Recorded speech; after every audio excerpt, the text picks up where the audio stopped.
¿Cómo están? Bienvenidos, bienvenidas al país que queremos. Toda la semana revisando la propuesta de nueva constitución con miras camino al plebiscito del 4 de septiembre. Hoy vamos a estar revisando en este primer bloque el capítulo 5, Buen Gobierno y Función Pública. Vamos de inmediato con nuestros expertos que cada semana nos ayudan a aterrizar conceptos, principios y sobre todo informarnos sobre la propuesta de nueva constitución. Marisol Peña, como siempre, muchas gracias por acompañarnos. Hola Nicolás, feliz. ¿Cómo estás, Tomás?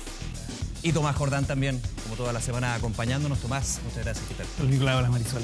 Gracias. A ver, capítulo 5. Vamos de inmediato con la primera norma, Buen Gobierno, Función Pública, y tiene que ver con el principio de probidad. Vamos de inmediato a revisar la gráfica de esta norma que dice lo siguiente. El principio de probidad consiste en observar una conducta funcionaria responsable e intachable, desempeñando la función o el cargo correspondiente en forma leal, honesta, objetiva e imparcial, sin incurrir en discriminaciones de ningún tipo, con preeminencia del interés general por sobre el particular. Marisol, este es un principio bien clave en la propuesta, ¿no? La probidad, y que permea lo que vamos a estar revisando también en el programa. Es uno de los principios que hasta el momento estaba establecido a nivel legal en la Ley de Bases Generales de la Administración del Estado y que ahora se constitucionaliza como ya había ocurrido previamente en la reforma constitucional del 2005. Vuelvo al concepto, ¿se consagra en la Constitución? Exactamente. ¿O se eleva a rango constitucional? Se incluye en la Constitución. Perfecto, ya. Sí, se incluye en la Constitución. Ahora, yo creo que aquí hay que destacar la importancia que tiene que se incluya directamente, primero el 2005, que ahora se replique en la propuesta constitucional, principio de probidad, tiene que ver, a mi juicio, con dos cosas. Primero, con que la democracia exige que aquellos en quienes hemos depositado la confianza para gestionar nuestros asuntos se comporten en forma recta, proba, haciendo prevalecer el interés general por sobre el particular. Pero hay una segunda cuestión innegable, que también la vamos a ver más adelante, y es el avance de la corrupción, no solamente en nuestro país, sino que en general en todo el mundo y en particular en América Latina. Entonces, si uno pusiera una moneda de dos caras, por un lado vería la corrupción y por el otro lado vería esta cara que queremos que sea más luminosa, que es la del principio de probidad. Tomás, este principio de probidad, ¿cómo lo ves en esta propuesta de nueva constitución? Bien, una profundización de lo que hoy día había un principio muy rector en el texto constitucional y se sacan o se extraen ciertas normas del ámbito legal, se suben al ámbito constitucional, y ahí hay una cuestión bien interesante porque rige para la administración pública, para la administración a los funcionarios del Estado, cuestión que es bien relevante porque como ellos ejercen una función con cara al interés general, sus intereses particulares, sus formas, sus intereses en el fondo muchas veces sobre familiares o negocios tienen que estar fuera del ámbito de lo público. Y por tanto, este principio resguarda eso, que la función del Estado, la función pública, siempre esté velando por el bien común o el interés general. Se sube la vara y vamos justamente con otra norma que va justamente a este tema de la probidad y tiene que ver con la transparencia de la información pública. La Constitución, dice, asegura a todas las personas la transparencia de la información pública, facilitando su acceso de manera comprensible y oportuna, periódica, proactiva, legible y en formatos abiertos en los plazos y condiciones que la ley establezca. Aquí Marisol asegura la transparencia, el acceso a la información pública, pero con requisitos. Sí. O características, digamos. Efectivamente, siempre hemos tratado de ir marcando la diferencia entre lo que existe y lo que se propone. Lo que existe actualmente es el recoger dentro de la Constitución, no voy a decir la consagración, el recoger el principio de publicidad de los actos, fundamentos y resoluciones en general de los órganos del Estado. Ahora, la publicidad en el fondo envuelve el valor de la transparencia. Entonces, yo creo que aquí se ha privilegiado el valor que está detrás de la publicidad, de que estos actos, fundamentos sean públicos, que es que la ciudadanía pueda conocer a través de lo que se llama la transparencia activa, por un lado, es decir, que nosotros como ciudadanos podamos acceder a la información pública, y la transparencia pasiva, que consiste en que los propios órganos del Estado tienen que publicar, por ejemplo, en los portales web de sus respectivos órganos, todo aquello que sirva para que los ciudadanos nos formemos un juicio respecto de su gestión. Aquí, Tomás, hay un deber del Estado de entregar la información, pero hacerla accesible también. Sí, todos pueden sí. acceder y esto es lo que me imagino es parte también de la norma. Sí, aquí cuando hablamos de transparencia, conceptualmente es dejar ver pues, algo, ¿no? Y aquí está detrás dejar ver qué hace el Estado, cómo toma las decisiones, cómo son sus fundamentos, el procedimiento administrativo que se llama. Y eso se expresa en documentos, esas decisiones se expresan tal cual, casi en hoja, por decirlo así, hoy día es digital, Claro. pero ¿qué significa eso? Que nosotros como ciudadanos y ciudadanas tenemos el derecho como persona a pedir esa información. Cómo usted está tomando las decisiones y por qué.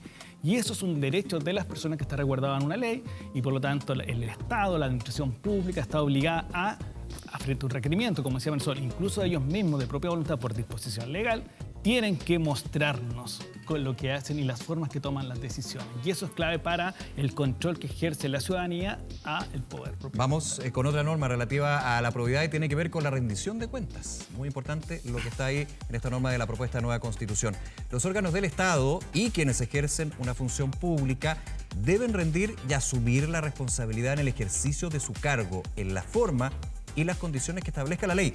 El Estado, dice la norma, promoverá la participación activa de las personas y la sociedad civil en la fiscalización del cumplimiento de este.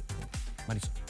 Yo creo que es bien importante explicarles a quienes nos están siguiendo hoy día, los televidentes, qué significa un órgano del Estado, que parezca de perogrullo. Lo básico en un órgano del Estado, sea una persona o sea un conjunto de personas, es que la expresión de su voluntad no va a ser la de esa persona o de ese conjunto de personas, sino que se le va a atribuir esa voluntad al Estado. Es decir, en buenas cuentas, a todos nosotros.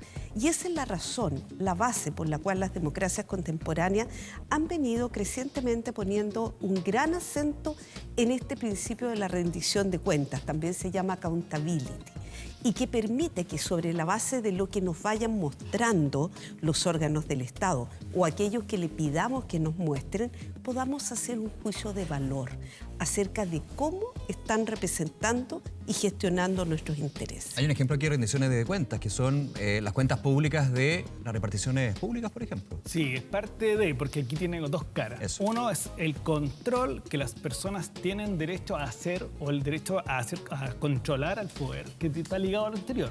Y eso se tiene, por ejemplo, en participar en la formulación de políticas públicas, el voto es una forma de control, la libertad de prensa, por otro lado, es una forma de control. Los órganos de control hacen control, por lo tanto, son parte de la rendición de cuentas que rinden los órganos del Estado. Y por tanto, lo que está claro en este formato de rendición de cuentas es que al mismo tiempo las autoridades nos tienen que dar cuenta de lo que hacen, ida y vuelta. Nosotros podemos controlar el poder y al mismo tiempo ellos tienen que señalar lo que están haciendo por nosotros en los temas públicos. Agreguemos que hasta ahora en democracia hemos controlado, pero de una forma muy periódica, por un lado, pero también exigua, que es a través de la no reelección, por ejemplo, Claro. de personas que no lo han hecho bien. Ese es el control básico electoral. Pero se supone que esto se profundiza cuando tú exiges la rendición de cuentas como principio clave en el funcionamiento del actuar público. Avanzamos a otra norma sobre este tema, capítulo 5 de la propuesta constitucional, Consejo para la Transparencia. El Consejo para la Transparencia es un órgano autónomo, especializado y objetivo, con personalidad jurídica y patrimonio propio, encargado de promover la transparencia de la función pública, fiscalizar el cumplimiento de las normas sobre transparencia y publicidad de la información de los órganos del Estado y garantizar el derecho de acceso a la información pública. Tomás, a ver, el Consejo para la Transparencia ya existe. Existe, se constitucionaliza. Pasa al nivel del nivel legal, pasa al nivel constitucional, que es un órgano que ha sido muy clave en esta idea también de rendición de cuentas o de control al poder. ¿Por qué? Porque nosotros tenemos un derecho que es acceder a la información pública y existe esta obligación de transparencia o de publicidad de los actos de la administración. En ese match hay una ley de acceso a la información en la cual nosotros podemos requerir formalmente a ella para que nos pase cierta información. Y esto hay un órgano de control o de fiscalización que es el Consejo para la Transparencia. Y al mismo tiempo vela por dos cuestiones. Que eso se cumpla, que ese derecho que tú tienes se pueda ejercer y por lo tanto que lo puedas hacer efectivo. Y dos, una cuestión muy importante, que es la protección de datos, que es una cuestión que viene a aparecer en el último tiempo, que el Consejo tiene una atribución de velar por nuestros datos personales. Marisol, ahora pregunta, ¿cómo se conforma, cómo se determina la conformación de este Consejo? Bueno, normalmente cuando se trata de órganos del Estado, órganos públicos, es la ley la que tiene que establecer su composición y el detalle de sus atribuciones a partir de los principios que se contienen en la Constitución. Y es importante decir que cuando se creó este Consejo y pasó por el control preventivo de constitucionalidad en su momento, del Tribunal Constitucional dijo, ojo, muy importante, el Consejo puede impartir directrices a los órganos del Estado, pero no a los órganos constitucionalmente autónomos. Y la propuesta crea muchos más órganos constitucionalmente autónomos de lo que hasta ahora han existido. Sí, lo que hemos Por estado ejemplo, revisando durante... la Defensoría de la Naturaleza. Vamos con otra norma, inhabilidad para optar en cargos públicos. Esto también clave y que fue parte también de la discusión y actualmente en la conversación sobre esta propuesta de nueva constitución. No podrán optar a cargos públicos ni de elección popular las personas condenadas por crímenes de lesa humanidad, delitos sexuales y de violencia intrafamiliar, aquellos vinculados a corrupción como fraude al fisco, lavado de activos, soborno, cohecho, malversación de caudales públicos y los demás que así establezca la ley. Los términos y plazos de estas inhabilidades se determinarán por ley. Tomás, ahondemos en esto, que ha sido también altamente discutido. Y parte de ciertas fake news en algún momento. Aquí hay dos cuestiones. Una que son aquellas situaciones que la Constitución establece como inhabilidades, en fondo situaciones por las cuales tú no vas a poder acceder a cargos públicos, las que acabas de tú mencionar. Y otra es la derivación al legislador o dice los demás que establezca la ley. Y ahí nos remitimos necesariamente a un texto vigente que es el Código Penal, que establece ciertas penas, es decir, sanciones, y por lo tanto, si tú estás dentro de esa hipótesis, no podría acceder también a los cargos públicos. Ahora, dame un segundo, porque también en esta discusión se ha hablado de que las normas que existen actualmente podrían verse modificadas por una eventual nueva constitución, por ejemplo, el Código Penal en ese tema. Sí, dos reglas. Una, que las normas vigentes, una vez que entre en vigencia el texto que se apruebe, siguen vigentes. Es decir, siguen existiendo, se aplican a menos que el legislador nuevo, o bueno, en este caso va a ser este mismo Congreso porque dura 4 años, las modifique o la Corte Constitucional eventualmente las declare inconstitucionales.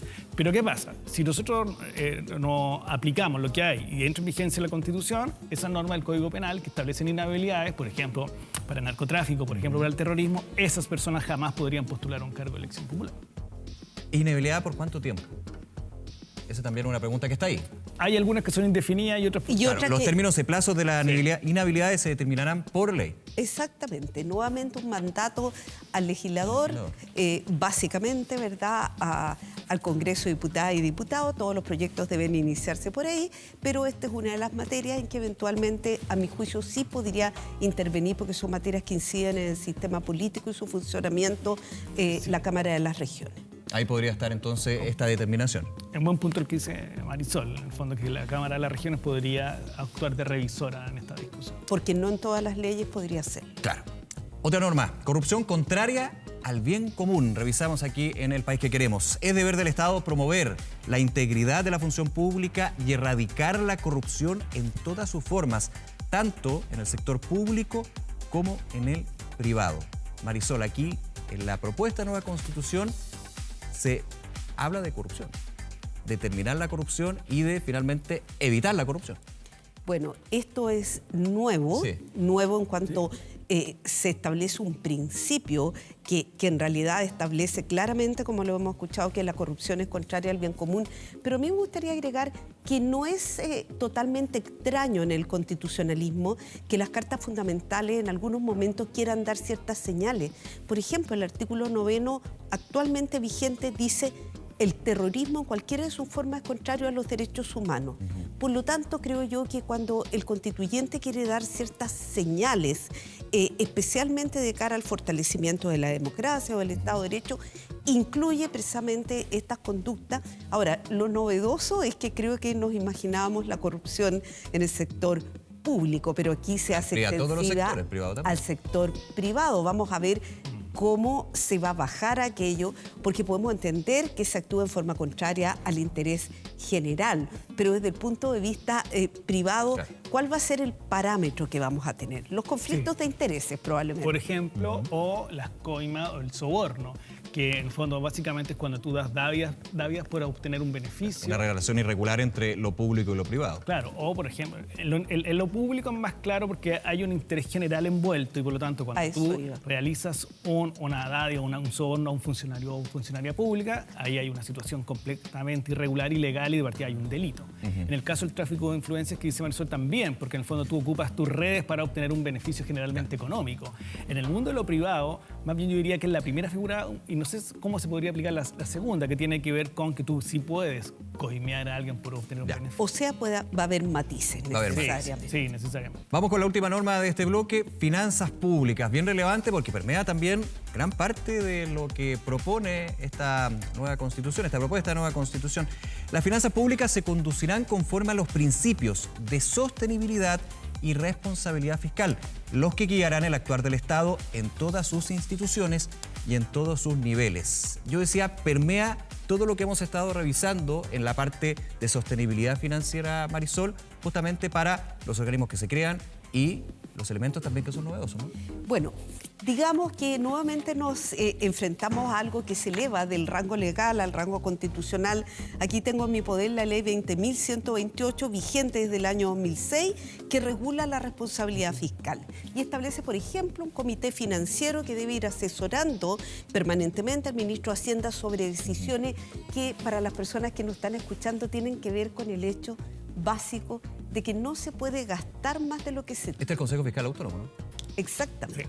Sí. No se puede gastar más de lo que se tiene. Es el principio. A eso apunta la responsabilidad fiscal. En cambio, hagamos la distinción, la sostenibilidad fiscal apunta en el fondo a si nos vamos a endeudar a través del tiempo, cuidado, vamos a ser capaces de sostener esa responsabilidad en el tiempo. Claro. Tomás, un minutito que nos queda. Sí, un equilibrio entre ingreso y gasto, en deuda y tú lo que vas señalando, lo que va ingresando tu arca. Y eso es muy clave, porque me gustaría solo agregar que esto irradia todo el texto porque hay una regla de responsabilidad fiscal, esta que señalamos, pero también otra para los gobiernos regionales, para las entidades territoriales. Por lo tanto, la idea de que tú no gastes más de lo que tienes, por decirlo de alguna manera, en términos de lo que uno hace en su casa, es muy parecido. Y por lo tanto va a impactar al gobierno nacional como al gobierno regional. Y eso me parece claro. Sobre todo cuando se trate de consagrar y de llevar realmente a la práctica los derechos sociales. Así es.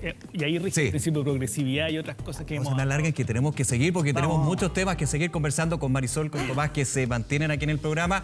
Vamos a hacer una pausa. En el segundo bloque hablamos de salud con nuestras invitadas. Recordarles también que el camino al plebiscito, la propuesta de nueva constitución, está en 24horas.cl. Pausa. Regresamos de inmediato con más de El País que Queremos.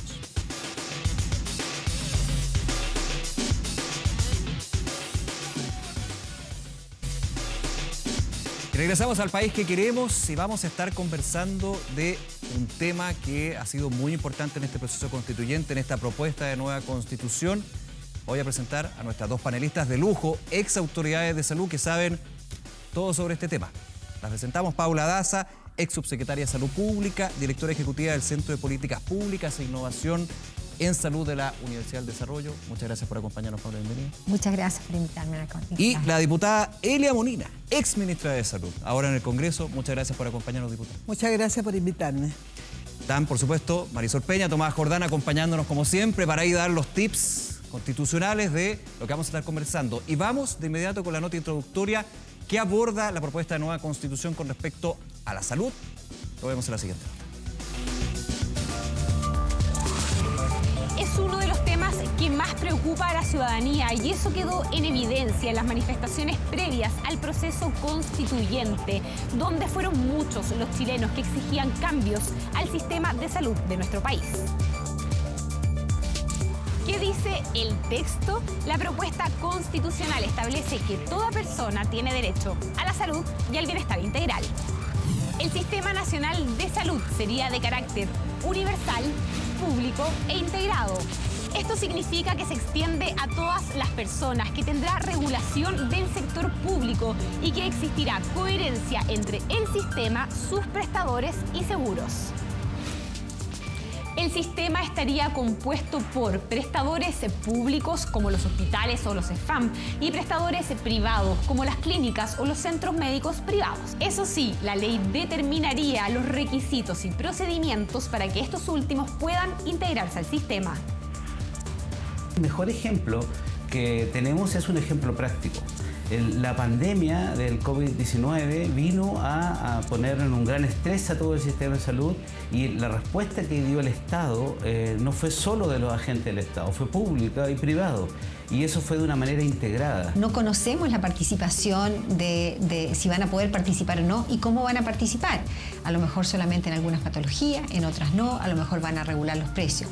Eso es muy grave. El sistema de salud se financiaría a través de las rentas generales de la nación, es decir, mediante impuestos.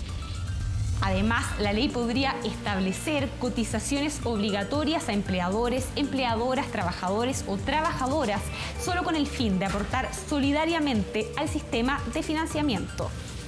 Una de las preguntas que fue parte del debate es qué va a ocurrir con las ISAPRES, y los expertos tienen distintas posturas. Esto permite la cotización, las cotizaciones, pero también permite los seguros privados. Es decir, uno puede optar a tener, como ocurre en gran parte de los países del mundo, que yo tengo mi salud básica, pero puedo optar a seguros complementarios, lo que permite perfectamente que funcionen sistemas como las ISAPRES. Hoy día tenemos 3 millones de personas que están en las ISAPRES. Ese 7% que hoy día están imponiendo en las ISAPRES irían al sector público.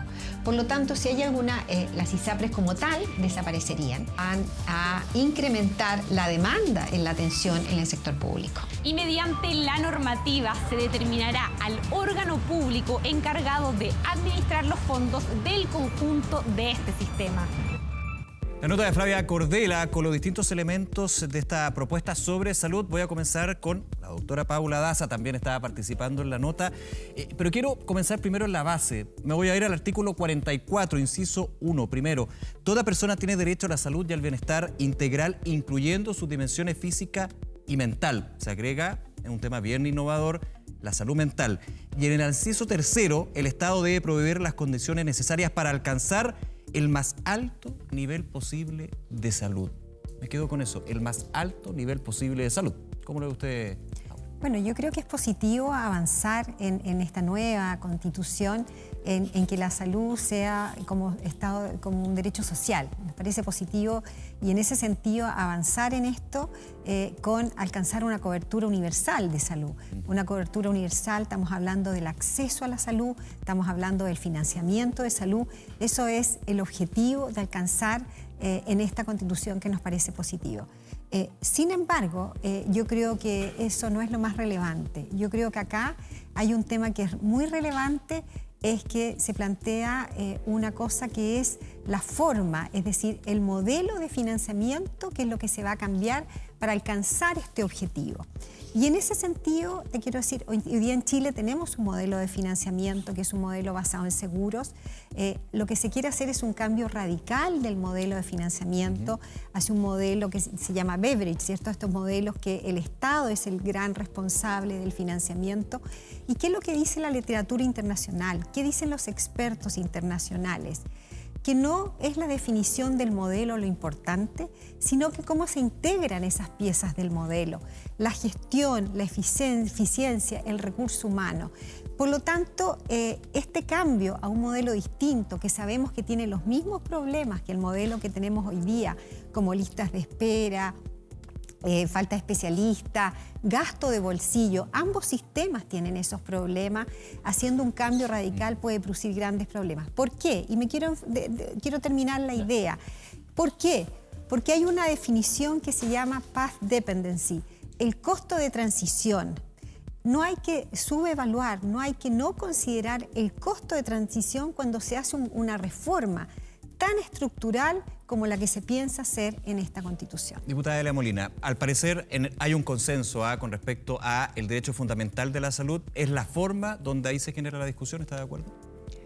Bueno, primero hay que decir que si uno como país, con un país de derecho, se pone que la salud es un derecho, eso significa, desde el punto de vista, que el Estado debe ser garante de esos derechos. Y eso no es menor, ¿ah? Porque si el Estado es garante de esos derechos, el Estado debe adecuar, debe generar un marco ético, valórico, científico, para poder generar un sistema de salud que, de acuerdo a lo que si consideramos que la salud es un derecho, quiere decir que esa salud no puede estar condicionada ni por tu ingreso, ni por tu etnia, ni por tu opción sexual, ni por tu lugar geográfico donde vives. Tú, solo por el hecho de nacer en el Estado de Chile, tú tienes derecho a lograr tu óptimo potencial de salud. Ahora, eso no depende solo del sistema de salud. Obviamente que en general se tiende a pensar en la solución de la enfermedad, pero cuando se habla del óptimo o de lograr la mejor salud posible, tiene que ver cómo podemos como país generar un sistema de salud, pero también las interacciones con los distintos actores y sectores que tienen que ver con el bienestar y con la calidad de vida. Y en ese sentido hoy día se habla de salud en todas las políticas. Se habla que todos los ministerios de alguna manera y todos los objetivos de desarrollo sustentable y todo lo que hoy día está en la Agenda 2030 apunta justamente a una construcción de salud. Pero si queremos que la salud sea un derecho, el Estado debe ser garante. Quién preste los servicios, cómo se organiza el sistema, eso es materia de ley, eso se va a discutir más adelante en el Congreso. A mí me parece bien que se parta con impuestos generales porque eso evita esa percepción un poco individualista también de decir, esta es mi cotización, yo hago lo que quiero. Las cotizaciones en realidad son impuestos. Vamos a ir a eso, que tiene que ver con el Sistema Nacional de Salud, pero antes quiero preguntarle a Tomás Jordán, nuestro experto, lo que dice la diputada Molina, el derecho fundamental de la salud, de una buena salud, pero que debe ser garantizado por el Estado. De ahí obviamente entramos a cómo debe garantizarlo, ¿no? Sí, aquí hay varias cuestiones. Una, que el derecho a la salud, que no significa que el Estado nos pueda garantizar todo el tiempo que vamos a estar sanos, sino básicamente se liga al punto 3 que tú señalabas, Nicolás, del más alto nivel posible de salud. Y ahí está vinculada una cuestión que no es menor, que es la progresividad o que el Estado realice los máximos esfuerzos en la medida que están las condiciones socioeconómicas para ello. Y además se agrega otra cuestión que tiene que ver con lo integral, que la salud en sí misma no es solamente estar sano o enfermo, sino tiene que ver con otros derechos fundamentales que complementan la salud, por ejemplo, el medio ambiente, el derecho humano al agua, la ciudad, y se va conformando, por lo tanto, un concepto constitucional que es más integral y más íntegro en ese sentido también. Marisol, en ese tema. A mí me parece que hablar del Estado como una responsabilidad que asume en cuanto a garantizar los derechos pudiera ser malentendida a partir de la definición que contiene el artículo 1 de la propuesta constitucional, en el sentido que Chile sería un Estado social de derecho. ¿Por qué lo digo? Porque hoy día ya en todo el mundo se reconoce no solo el efecto vertical de los derechos fundamentales, la relación de los privados con el Estado, sino que el efecto horizontal. Entre los privados también hay obligación de garantizar los derechos. En consecuencia, yo diría que personalmente hay que ser cuidadoso cuando uno dice el Estado debe garantizar un derecho como a la salud, porque no podemos entender que el Estado monopólicamente sea el único que en definitiva termine prestando la salud. Puede perfectamente garantizarlo con la colaboración de los privados. Y en la medida que la propuesta dice que el reconocimiento de los prestadores privados quedará entregado a la ley, se levanta por lo menos, diría yo, un signo de interrogación. A ver, Paula Daza, tomando lo que dice Marisol y también Tomás, hago la siguiente pregunta. En su visión, lo conversamos también aquí, antes de entrar al sistema, ¿es una mirada estatista de la salud? ¿Usted considera eso? Yo creo que esté en la Constitución la forma en que se van a ejecutar estos derechos, la forma como vamos a financiar esta respuesta a la salud, no debiera estar en la Constitución. Eso debiera ser un proyecto de ley. ¿Por qué? Porque nosotros en la Constitución, que es nuestra gran carta magna, me parece bien que sea un Estado de Derecho a la salud, que aspiremos, que todas las personas tengamos acceso, porque ¿qué es lo que tenemos que...? Como Tomás dice, no podemos garantizar estar sanos, ¿cierto? Porque la verdad que nos podemos enfermar. pero sí se puede garantizar que tenemos que desear tener acceso a la salud en caso que yo me enfermo, tanto los enfermos como los sanos, acceso a la salud en forma oportuna y también la cobertura universal habla de que debiera tener adecuado financiamiento. Ahora, ¿cómo se realiza? ¿Cómo se hace eso? Me parece que no es rol de la Constitución. Artículo, antes de ir con la diputada Molina, artículo 44, sigo ahí, inciso 5. El Sistema Nacional de Salud es de carácter universal, público, integrado y vuelvo al inciso 4. Corresponde exclusivamente al Estado la función de rectoría del sistema de salud, incluyendo distintos puntos, regulación, supervisión y fiscalización, ya sea entidades públicas y privadas. Ahí la doctora Daza, diputada Molina, dice, la ley debería ser la que fije la forma en que se garantice por parte del Estado ese derecho. Exactamente. Yo creo que, por supuesto... Pero aquí se garantiza... No, pero por eso le quiero aclarar. Primero que nada, si el Estado va a ser garante, del Estado depende la idea macro, ¿no es cierto?, de tener un sistema integrado, universal, donde se pueda... Hoy día, incluso hoy día, el Ministerio de Salud Público tiene la rectoría de toda la salud en el país, tiene la fiscalización de toda la salud en el país. Eso no es algo tan nuevo, eso hoy día es así. Pero una cosa es tener esos roles y otra cosa es que las cosas pasen.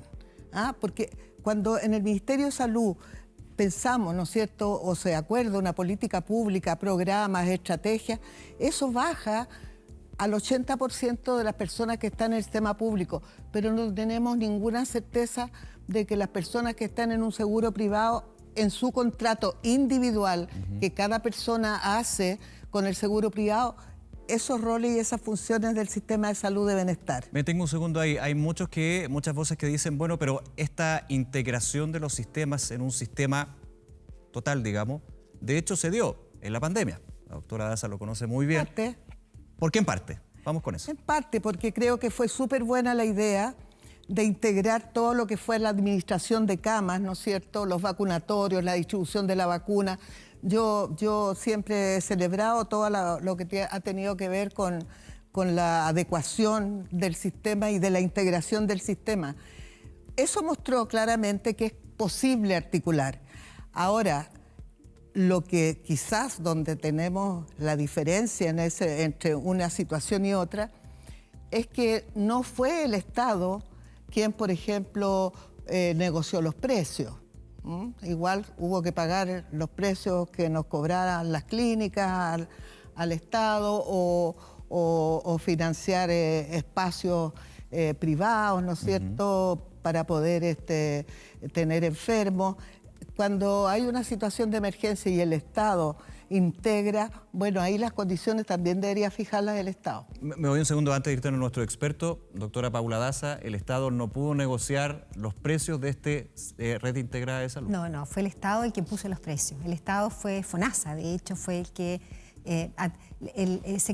se declaró una alerta sanitaria, que el alerta sanitario le dio el rol al Ministerio de Salud de poder, de hecho se fijaron los precios de las camas UCI, se fijaron los precios de los laboratorios, de los precios de las PCR, se fijaron los precios para poder, se fijaron las reglas del juego en el fondo, las reglas del juego del punto de vista de cómo se iba a operar este sistema. Estábamos en una situación de emergencia, por supuesto, no sabíamos qué iba a pasar con la pandemia y FONASA tuvo que regular este sistema con respecto a los precios. Hubo algunas situaciones particulares. ¿No se fortalece FONASA y se fortalece la apuesta de las reglas del juego con esta propuesta constitucional?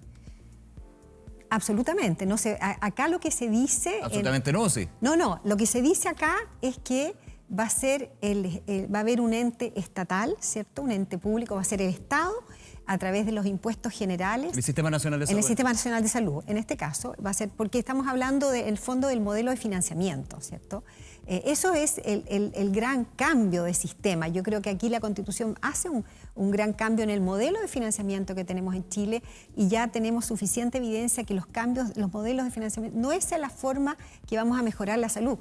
Porque yo creo que no podemos perder el objetivo. El objetivo de esto es mejorar la salud de las personas. Y en ese contexto, Con este nuevo sistema de modelo de financiamiento que va a ser el Estado a través de los impuestos generales, más las cotizaciones de todos los chilenos, de los que están hoy día en el sector público, más los que están hoy día en el sector privado, se va a financiar la salud de todas las personas. Y esa es la forma que se busca que todas las personas accedan a una mejor salud, solucionen los problemas de las listas de espera, solucionen los problemas de gasto bolsillo. A mí me parece que no, en ningún caso va por el camino correcto. Hagamos la bajada legal, Marisol Peña. Pero no puedo yo, porque Sí. yo no estoy de acuerdo con lo que dice la doctora, con todo lo que yo la respeto y ella lo sabe. Yo pienso que no es así. Yo creo que todavía el sistema privado nos cobra al sistema público aranceles que son nada que ver con los aranceles o con el costo que sale en un hospital. Eso por un lado. Y por otro lado, yo creo que las evidencias, los estudios comparados de sistemas de salud del mundo, los que tienen mejores indicadores de salud, los que tienen más altos niveles de satisfacción y los sistemas que de alguna manera logran ser menos costosos son aquellos que son sistemas universales. Eso no significa... un sistema es un sistema, tiene múltiples actores, múltiples instituciones y tiene también distintos modelos. Por lo tanto, el sistema es una cosa y el cómo específico de cada cosa, ese es un tema que vamos a discutir, que vamos a analizar, pero en toda la evidencia nos muestra que los sistemas universales son los que resultan ser más eficientes, más eficaces y que generan mejores indicadores de salud que no dependen del gasto bolsillo. ¿Puedo repetir una cosa? Por favor. Nosotros tuvimos hace unas semanas atrás, tuvimos un seminario en relación a este tema, porque nos interesaba mucho porque sabíamos que en Chile tenemos este sistema Bismarck, ¿cierto? En base a modelos de seguro que es del siglo antepasado. El modelo Beveridge es del siglo pasado. Ambos modelos, Europa tiene los países con los dos modelos. Y ahí ambos expertos de la OECD, del Observatorio Europeo, nos plantearon países, por ejemplo, Chile, que tiene el modelo Bismarck en base a seguro, tiene un gasto de bolsillo, que significa cuánto gastan las personas en salud, un 40% del porcentaje de su gasto de bolsillo va a salud. Que tiene un modelo. Tenemos, por ejemplo, un país como Portugal, que tiene el otro modelo, un modelo Beveridge, un modelo sistema único. También tiene un gasto de bolsillo 40%. Después tenemos Alemania, que tiene un modelo parecido a Chile, tiene una cobertura mayor y tiene un gasto de bolsillo 20%. ¿A qué voy con esto? Pero también con estructuras tributarias donde el Estado absolutamente pone gran parte del dinero. No es, a eso voy. No es el gran modelo de financiamiento. No estatal, pero sí de subvención. No es estatal, todo es todo es subvención. Lo que quiero decir que no es el modelo, no es el macromodelo que va a hacer que nosotros podamos avanzar en mejorar la salud de las personas, sino que cómo se articulan, lo que decía la doctora Molina, cómo se articulan las piezas dentro del modelo. La gestión en la atención primaria, la gestión en los hospitales, el recurso humano. ¿Cómo articulamos en un modelo u otro ambos modelos? Si son ineficientes, si faltan profesionales de salud, si gestionamos más, ambos modelos van a tener problemas profundos. Hagamos un punto acá. Quiero hacer la bajada legal, digamos, derecho comparado. Creo que es bien importante. Tomás, Marisol, parto con Marisol Peña. Claro, porque estamos hablando de sistemas a nivel internacional, pero también hay un derecho comparado que es bien relevante en este punto, ¿no? En general, el derecho comparado es bastante más escueto, pero eso no tendría por qué ser un parámetro porque las constituciones tienen que ser el reflejo de la cultura, de la historia y de las aspiraciones propias de los países. Y en ese sentido, yo escuchaba atentamente a la doctora Molina, a la diputada, y claro, dice, los centros privados le cobran al sistema público, pero yo no veo que eso sea necesariamente un problema si en un contexto de derechos fundamentales el derecho a la salud tiene que ver al final del día con el derecho a la vida. Y si la propia persona, no que está en una ISAPRE, sino que en FONASA, en virtud del sistema de libre elección, ha ido a practicarse un examen a un laboratorio privado porque es más eficiente, porque le dan horas en menos tiempo. Yo creo que aquí hay una cuestión básica y por eso es que, en mi concepto, las constituciones no regulan mayormente las políticas públicas, como sería la de salud, porque están involucrados derechos tan importantes como el derecho a la vida y la libertad que las personas tienen para elegir lo mejor para la atención. Tomás Jordán, aquí y siguiendo también este punto y recordando lo que señalaba la doctora Paula Daza, si hablamos de sistema, se debería definir por una ley y no por la Constitución. ¿De acuerdo? No, pero no con ella. Con ella estoy de acuerdo en la idea de que hay distintos modelos en distintos sistemas, sino constitucionalmente hablando, la Constitución vigente en la Constitución fijó dos cosas, que va a haber sistema público-privado y además que pueden haber cotizaciones obligatorias. Por lo tanto, los elementos rectores del modelo está en la Constitución. Y que el Estado fiscalizará. Sí, eso es muy sí. importante. Entonces, ¿qué quiero decir? Que hay elementos que son constitucionales, parte del debate chileno constitucional sobre salud, y por lo tanto lo que hace la propuesta es más bien recoger la propia discusión que se ha tenido, que tiene que ver con lo siguiente. En vez de dos modelos de salud, hay un sistema público. Y ahí lo que venimos diciendo otras veces es que lo público no es igual al estatalista. Y por tanto, por eso es que la propia propuesta dice este sistema público puede tener prestadores públicos o privados. ¿Y cuál es la clave de esto?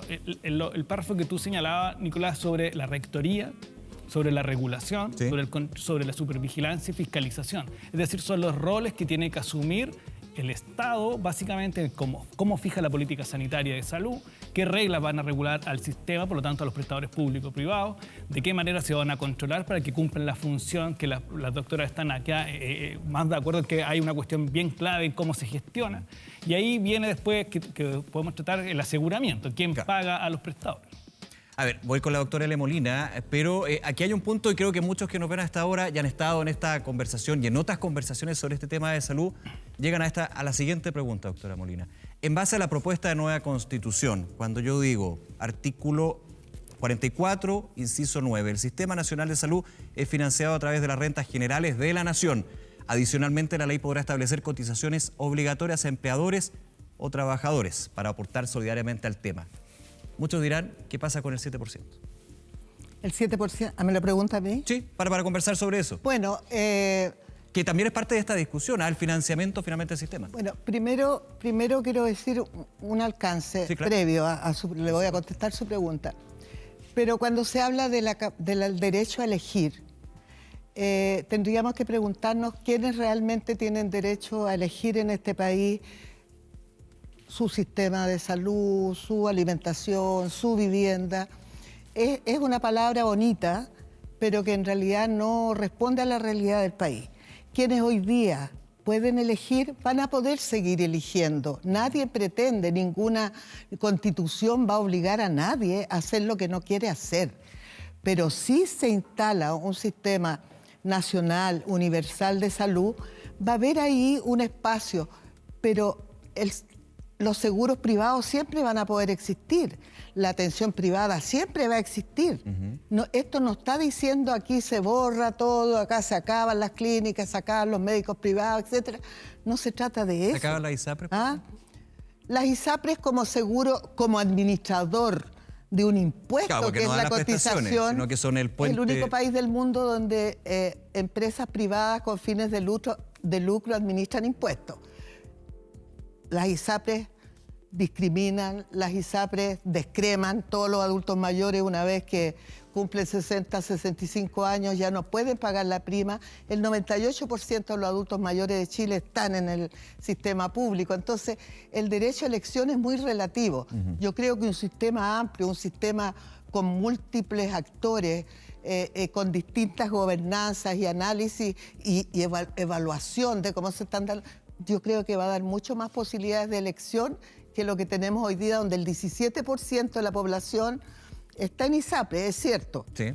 Pero de ese 17%, no más del 5%, ahora, pero se dice mucho, realmente puede elegir exactamente lo que quiere, porque lo demás está sujeto a un contrato donde, si usted... Sí. Acuérdense que no hace tanto un dirigente de las ISAPRES dijo, las ISAPRES no nos podemos dar el gusto de recibir enfermos. Gente enferma. Voy a pasar con la doctora Paula Daza, pero la pregunta aquí también es bien relevante, en términos de, ¿pasarían a ser seguros complementarios las ISAPRES? Sí, no, yo no veo ningún problema. Esa primera pregunta. Y la segunda pregunta, no veo ningún problema. Sí, y la segunda pregunta, ¿por qué no fortalecer el sistema público FONASA antes de finalmente hacer ese cambio a través de la propuesta? Y voy a con usted de inmediato. Es que no es lo uno o lo otro. Son cosas que hay que hacer. O sea, ahora FONASA yo creo que no deberíamos, pensando en un sistema universal, FONASA deja de ser lo que es, porque obviamente se tiene que identificar cuál es la mejor forma de concentrar y de optimizar el gasto en salud. Por lo tanto, pensar de que el nuevo sistema es como un FONASA generalizado, por ejemplo, tampoco lo es. Eso también es una caricatura. Yo creo que hay 2 años todavía, después de que se apruebe esta Constitución, para empezar a trabajar el cómo, el cuándo, el dónde, con quiénes. Y eso va a ser progresivo. Eso no se puede, por un decreto, cambiar las cosas sin que estén dadas las condiciones para. De un día para otro no estaría todo Así armado, es. sino que la ley, y hay un plazo también que está a la disposición transitoria. Paula Daza, aprovecho ese concepto. ¿Es una caricatura eso? A ver, yo primero quiero plantear el tema de uno de los puntos que es relevante en este documento de la Constitución que no está garantizada, que es el derecho a elegir. Yo estoy de acuerdo con la doctora en de que hoy día no todos pueden elegir. O sea, y es una realidad. No pueden tener oportunidad, no pueden tener alternativas, no pueden tener oportunidad. Pero nuestra Constitución, que es la Carta Magna que vamos a escribir para los próximos 50 años, tiene que garantizar cientos derechos. Tiene que garantizar que la cobertura universal de salud. ¿Qué significa? Que todos tengamos acceso. Hoy día lo podemos hacer, no lo podemos hacer porque sabemos las listas de espera, tenemos los problemas. Tenemos que garantizar un financiamiento adecuado. Tiene que estar en la Constitución. Hoy día lo podemos hacer, tenemos un 40%, pero tenemos que garantizarlo. Hoy día tenemos que garantizar que las personas tienen que tener opciones. ¿Por qué? Porque las personas quieren eso. Las personas quieren tener opciones. Y te voy a contar una cosa. Nosotros hicimos una encuesta en el centro, en el CIPS, y le preguntamos a la gente, ¿qué sistema, dónde se quiere atender? Un 63% de las personas nos dijeron que debemos elegir. Un 20% dijo el sector privado y un 17% dijo el sector público. Después hicimos una pregunta abierta. ¿Por qué quiere elegir? Pensamos que decir porque tenemos problemas, la lista de espera. Nos dijeron, porque es mi derecho, porque es mi libertad. Ahora, la diputada Molina dice que igualmente con la propuesta, la elección no está garantizada. ¿Por qué no está garantizada? Escrito. Vamos a eso. No está escrita. Bueno, eso vamos no por tiene parte. que ser. La Constitución es un marco. Un marco. No va el detalle, no debe ir el detalle. Pero hoy día está garantizado y podría haberse quedado escrito que esté garantizado el derecho a poder tener opciones. Eso es lo que me parece a mí. Y lo segundo... Sí, porque quiero quedarme en ese punto que me parece bien relevante. Es un marco, dice la doctora Molina, debería estar, dice la doctora Daza. Tomás Jordán, ¿es un marco? ¿Debería estar? ¿No debería estar? A ver, la propuesta lo que hace es fijar unas reglas básicas para que el legislador tenga que definir cómo se va a configurar esta relación entre, por ejemplo, entre los prestadores público-privados y, por lo tanto, la libertad de elección, y por otro, cómo se va a configurar el aseguramiento a través de un seguro público, por llamarlo de alguna manera, que es esta entidad, y cuál va a ser el rol, por lo tanto, de otros seguros privados. Y eso es lo que la discusión legislativa tiene que dar. En ese sentido, la Constitución establece unas reglas mínimas y después el legislador será el que las aterrice en el modelo concreto. Marisol. Sí, yo creo que efectivamente hay un marco, pero insisto, es un marco muy detallado si se compara con el derecho comparado, porque no es frecuente que las constituciones desarrollen las políticas públicas en el texto de la norma fundamental. En consecuencia, uno ve, por ejemplo, en el artículo 44.5, todos los aspectos que se van a tener que tener presente para diseñar este sistema nacional de salud. Equidad, solidaridad, interculturalidad, pertinencia territorial, desconcentración.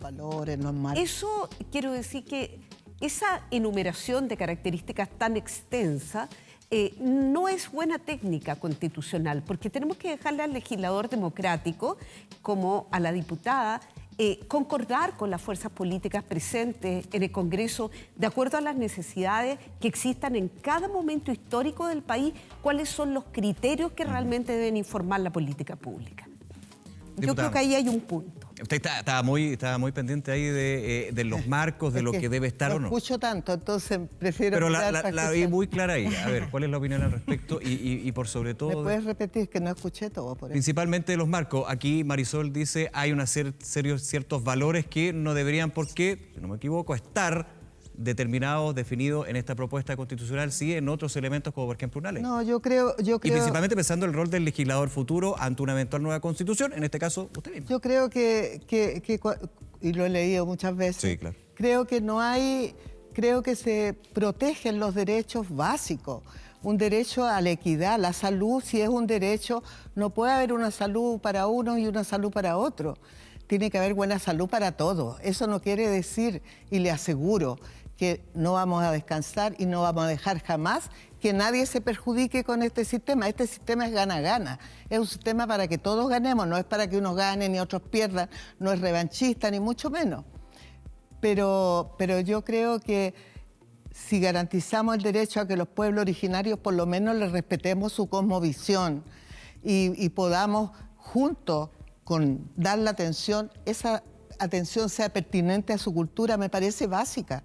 Todos los indicadores son más malos en la población indígena de este país, pero no porque sea más enfermizo ni tenga problemas genéticos, es porque el sistema no es pertinente.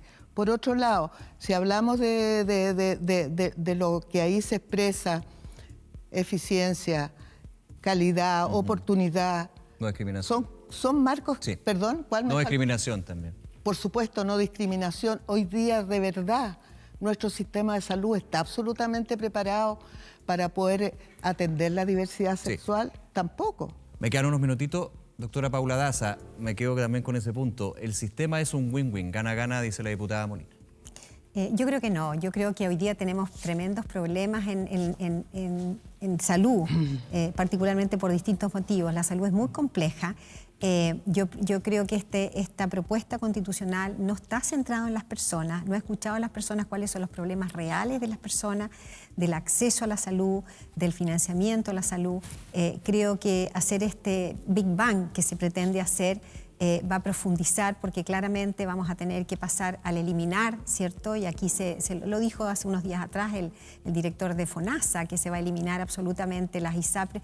No es el problema las ISAPRES, son las consecuencias que trae eso, llevarnos, ¿cierto?, al menos 1,5 millones de personas, de las 3 millones van a tener que ir al sector público. Pero Big Bang uno entiende como que es borrar todo y rehacerlo de nuevo. Absolutamente. ¿Así usted lo ve? Así lo veo yo. No, para nada. Así, el sistema de financiamiento aquí es muy claro.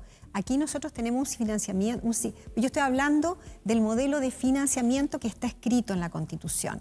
Estoy hablando de ese inciso. El modelo de financiamiento es pasar de un modelo Bismarck en base a seguro, que estoy de acuerdo con la doctora, tenemos que hacer reformas profundas en los seguros públicos y privados y también fortalecer el sector público. Reformas profundas. Lo que tenemos hoy día no podemos quedarnos y tenemos que avanzar. Pero hacer una reforma profunda en el sistema de financiamiento, que sabemos por toda la evidencia internacional que hay, que cuando no es el macromodelo el problema, sino que cómo se articulan estas piezas, a mi parecer, esto no va a mejorar la salud de las personas. ¿Diputada? Bueno, son puntos de vista distintos. ¿De esto se trata el programa? Claro, de eso se trata. Por ejemplo, en un mes este año, hubieron casi 40.000 reclamos de usuarios de ISAPRE a la Superintendencia de Salud. O sea, ¿podría yo decir de verdad que el sistema que atienda el 17% de los chilenos y chilenas, no me cabe duda que hay un grupo importante que está súper conforme porque hace un copago enorme y tiene los mejores sistemas? Pero muchas de las personas han tenido graves problemas. Entonces, no hay un sistema perfecto. El hecho de que uno tenga que poner su cotización y para poder tener lo que quiere poner de su bolsillo, esa diferencia ya implica que no hay un sistema que le asegure a todos y todas, independiente de su gasto de bolsillo. Y eso a mí, por lo menos, me hace mucho sentido. Me hace el sentido de la ética, del valor que una constitución tiene que imponerle a un país. Decir, vamos a tener una salud que va a ser buena para todos y todas. Y eso no quiere decir que uno no pueda irse a la Clínica Mayo en Estados Unidos a operarse si quiere. Sí, ese es otro cuento. Nos tenemos que ir. Me quedaron muchísimos temas, por supuesto, que vamos a estar abordando en otra oportunidad. Agradecerle a Paula Daza que nos haya acompañado, diputada Elia Molina. Gracias, Bien, muchísimas gracias por la invitación y muy buena gusto estar con la doctora Daza porque... Igualmente. se discute con altura de mira. Sí, muy buena conversación. También a Tomás Jordán, Marisol Peña, como siempre, agradecidos por acompañarnos. Y a ustedes, como siempre, gracias por su sintonía en esta conversación que tenemos de los distintos tópicos, los temas de esta propuesta constitucional que votaremos el 4 de septiembre. Y recordarles que toda la información, la propuesta, por supuesto, está en 24horas.cl, camino al plebiscito. Y está el QR para que puedan revisarla. Nos vemos la próxima semana. Muchísimas gracias por acompañarnos. Que esté muy bien. Chao.